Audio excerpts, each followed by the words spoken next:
おはようございます。高知のゲストハウスルルルオーナーの太郎です。昨日はですね、5月30日木曜日、平日にもかかわらずですね、たくさん来ていただきました。ありがとうございます。外国人が多かったですね。はい、どれ見てみましょう。どれどれですね、はい、こちらは日本人の方ですね。はい、神奈川からお仕事でね、来てると言いましたね。はいはい、ゲストハウスは初めてだとのことでしたね。はい、そしてこれは香港からの女性ですね。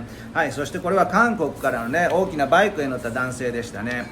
そしてこれはですね、オランダからの女性、そしてですね、こちらはカナダからですね、自転車へ乗って四国というか割と日本をこう旅行している方でしたね。はい、一泊でしたけれども朝出発していただきました。はい、というような感じで皆さんたくさん来ていただいております。ぜひ皆さん高知でお待ちしております。ご予約は公式ホームページからどうぞ。